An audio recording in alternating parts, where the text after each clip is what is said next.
আমাকে নিয়ে ভিডিও হবে, তত ইউটিউব প্রত্যেকটা সোশ্যাল মিডিয়াতে আর কি ওই কিওয়ার্ডটা থাকবে বং মিডিয়া, সো ওটা পরবর্তী জীবনে আমার কাজে দেয়। কিন্তু ব্যক্তিগত স্তরে যখন সেটা পৌঁছায় তখন কেমন লাগে?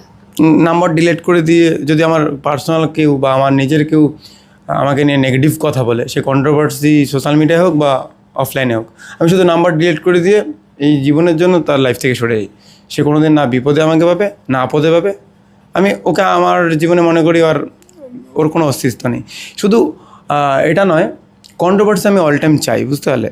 জীবনে জেদ কন্ট্রোভার্সির থেকে আসে, মানে মনের ভিতর যদি আগুন না জ্বলে তাহলে কিচ্ছু হবে না। না, আমি আরেকটা কথা জিজ্ঞাসা করব, মানে এই যে এতগুলো নেগেটিভিটি, সেখান থেকে চুপ করে থাকা, মানে পাল্টা কোনো কাউন্টার নেই কেন? মানে কিভাবে এগুলো সহ্য করো? কাউন্টার দিলে তো যাকে আমি কাউন্টার দেবো সে আবার ভিডিও করবে। মেনলি যারা কন্ট্রোভার্সি করে অনলি ফর ভিউজ। আমি যদি কন্ট্রোভার্সির ভিডিও বানাতাম আমিও সেটাই দেখতাম যে কাকে নিয়ে বানালে। তার জন্য কি পার্সোনাল কোনো SMS, পার্সোনাল কোনো চ্যাট সেগুলো শো অফ করা যায়? পার্সোনাল কোনো SMS, পার্সোনাল কোনো চ্যাট, অ্যাকচুয়ালি যারা বলে পার্সোনাল লাইফ আলাদা, সোশ্যাল মিডিয়ার জীবন আলাদা, তারাই ভিউসের চক্করে পার্সোনাল জিনিস নিয়ে ঘাটাঘাটি করে। পৃথিবী থেকে মানে যারা বলছে মানুষকে নিয়ে কাঠি করছে, হ্যাঁ, তারা বা কতটা ভালো, তারাও নিজেকে একবার কোশ্চেন করুক।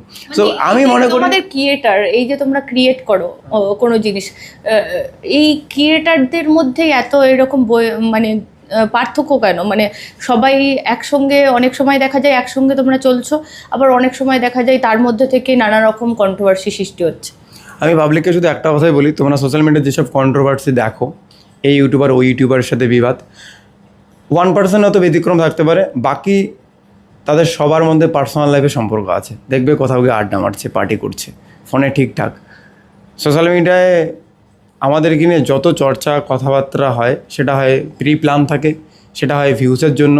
পার্সোনাল কোনো শত্রুতা তেমন থাকে না, এটা একদম ক্লিয়ারলি বলে দিচ্ছি। শুধু পাবলিক বোকা হয়, খোলামেলা কথা। পাবলিক কমেন্টে ঝগড়া করে, পাবলিক অ্যাকচুয়ালি তোমরা যে ঝগড়া টগড়া করো, কমেন্টে বেশি কথা বলো, ওটাই তো চাই আমাদের, খোলামেলা কথা, ওটাই তো চাই। এটা হচ্ছে পাবলিককে বোকা বানানো হয়। পাবলিক অনেক মাঝখানে উজ্জ্বল তোমাকে অনেক মেলাইন করার চেষ্টা করা হয়েছে, তো সেখান থেকে আবার ঘুরে ওই আমের আচার কিভাবে বানালে, আর বা এই দর্জি মামা যেটা বলছো তুমি, নতুন গান একদম, এইগুলো কিভাবে মাথায় এলো, বা নতুন কিছু দিতে হবে, মানে অন্যভাবে আসতে হবে উজ্জ্বলকে, এগুলো কিভাবে মাথায় এলো? যখনই আমাকে নিয়ে নেগেটিভ কথা ওঠে তখন আমি চোখ বন্ধ করে জেদ নেই, এবার আগুন লাগাবো, এদেরকে জবাব দেবো। আমার জীবনে প্রতিটা ক্ষেত্রেই যখন আমি অপমান হয়েছি তখন শুধু এই জিনিসটা আমি করেছি যে এরপরে বড় কামব্যাক করতে হবে। আসলে যখন আঘাত পাবো না, যখন খারাপ সময় আসবে না, তখন ওই একই কথাই বলবো যে জেদ উঠবে না। তখন আমি যতবার আঘাত পাই না, তখন মনের মধ্যে যে আগুনটা জ্বলে, সেই আগুনটা নিয়ে আমি পরিশ্রমী হই। টার্গেট তুমি কেন হও? তোমার কাজকর্মের জন্য হও? আমার ট্র্যাকটা দিয়ে ভিডিও বানালে আমিও বুঝতে পারি না একটু বেশি ভিউজ আসে, এটাই। যতদিন ভিউজ আসবে ততদিন আমাকে নিয়ে বানাবে। যেদিন আমি ভিউজ দিতে পারবো না, আমার ট্যাগ ভিউজ দিতে পারবে না, সেদিন আর আমাকে নিয়ে বানাবে না। না, এই যে বানায় এগুলো তোমার মানে ব্যক্তিগত লাইফে, তোমার নিজের জীবনে, তোমার যে ব্যক্তিগত জীবন আছে সেখানে কোনো এফেক্ট হয়? আমি সবসময় বিশ্বাস করি যে মরে গেলেই সব শেষ। ওরা কে? আজকে রাত্রি 1টার সময় আমি অসুস্থ হবো, ওরা কি আসবে? আমার মা অসুস্থ হবে, আমি কোনো বিপদে পড়বো, তারা কি আসবে? তারা আমার দুবেলা দুমুঠো অন্ন জোগাড় করে দেয়, তারা কে? হ্যাঁ, তো তাদেরকে নিয়ে ভাবার কোনো সময় নেই আমি। আর তাছাড়া আমি এতটাই ব্যস্ত থাকি, আমাকে নিয়ে যে আমি অ্যাকচুয়ালি সোশ্যাল মিডিয়ায় ভিডিও দেখাই টাইম পাই না। আমার শিডিউল আছে, আমি আগামী 3 মাস পর্যন্ত আমি কী করবো, আমার পুরো শিডিউল আছে। তো আমার ওই সময়টা হয় না। আর যখন তুমি ব্যস্ততার মধ্যে থাকবে না, তখন কোনো কিচ্ছু মাথায় আসবেই না তোমার। একটু আমরা জানতে চাই, আমাদের দর্শকরাও নতুন করে তোমাকে চেনে অবশ্যই, কিন্তু আমার চ্যানেলে আমি চাই মানে কিভাবে তোমার শুরু হলো জীবনটা, মানে কিভাবে এই ক্রিয়েটিভিটি কোনো কাজ করব বা ইউটিউবে কাজ করব, এরকম কিভাবে শুরু করলে একটু যদি ছোট করে বল। একদম ছোট করেই বলছি।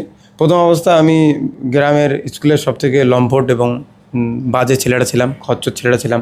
স্কুলে গিয়ে ক্যারাম খেলতাম, আমাদের স্কুলে গিয়ে ফ্যান ভাঙতাম, আড্ডা মারতাম, যেটা 10-5টা ছেলে আমার বন্ধুরা করতো সেরকম করতাম।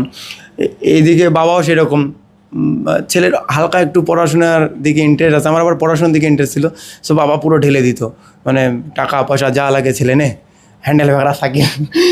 তো এইভাবে চলতে চলতে হঠাৎ করে ওই আমার জীবনে প্রথমে মা 6 বছর পুরো অসুস্থ হয়ে যায়। হ্যাঁ, কন্টিনিউ 3 মাস পোদ্দার শুভম হসপিটাল আমাদের কোচবিহারে ছিল।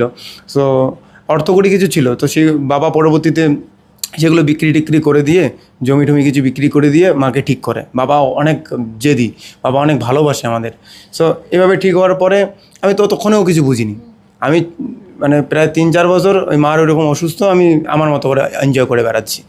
তারপরে আমি পড়াশোনা করতে আছি, হঠাৎ করে দাদা অসুস্থ হয়ে গেল। আর ততদিনে দাদার চিকিৎসা করতে করতে সংসারের পরিস্থিতি শেষ। তখন অভাবটা বুঝতে পারলাম। এদিকে বাবাকে আমি দেখতে পাচ্ছি যে বাবার কাছে যা চাচ্ছি এত অভাবের সংসার আমাকে দিচ্ছে। তো এইভাবে যখন একদম আর বাবার পা ঠিকে, মানে একদম মেরুদণ্ড দেওয়ালে আটকাই গেল, মানে লেগে গেল, তো বাবা যখন আর পারছে না, তখন আমি রিয়েলাইজ করতে পারলাম যে আমাকে কিছু করতে হবে। তারপরে আমি গিয়ে লেবারি শুরু করলাম, অনেক কিছু। হ্যাঁ, বাবা বিদেশ চলে যেত, বাড়িতে ঝড় তুফান যখন আসতো তখন থাকার জায়গা ছিল না। যখন মা অসুস্থ, দাদা অসুস্থ বা ঠাকুমা আছে, তাদের ঝড় তুফান আসলে থাকার জায়গা হয় না, তখন আমি রিয়েলাইজ করতে পারলাম যে জীবনে আমাকে কিছু করতে হবে। আমি ব্যাক টু ব্যাক অনেক রকম অপমান সহ্য করেছি। হ্যাঁ, আমাদের পাশেই বাড়ি বলা চলে। হ্যাঁ, মা শুধু 500 টাকার জন্য গিয়েছিল, হাত জোর করেছিল। হ্যাঁ, সেই টাকা দেয়নি। হ্যাঁ, পরবর্তীতে বিকেলবেলা গিয়ে দেখলাম ওনারা জমি বন্ধক নিল। জমি বন্ধক বোঝো তো, আমাদের গ্রামে হয়। তো এই জিনিসগুলো মাথায় হেড করে। হ্যাঁ, আমাকে ডিরেক্ট মুখের ওপর বলা হতো যে তোর অকাত কি, তুই তো ভিখারির ছেলে রে। হ্যাঁ, তুই আমার বাড়ির মেয়েকে ভালোবাসবি, ভিখারি। নেতাজির লড়াইটাই ব্রিটিশদের বিরুদ্ধে। ও বলছে যে আজাদিন ফৌজ ব্রিটিশ ফৌজদের নিয়ে তৈরি করা হয়েছিল। মানে ইতিহাসে যে কত পাণ্ডিত্য এদের আছে আপনারা অনুমান করতে পারেন। কি করলে অসম্মান হয়? ওদের নিজেদের কোনো ইজ্জত আছে? এই শ্রমিক ভট্টাচার্যের কত মহিলা লাইভে এসে বলেছে ও একটা চরিত্রহীন মানুষ, আমাকে ধোকা দিয়েছে, আমার সঙ্গে প্রতারণা করেছে।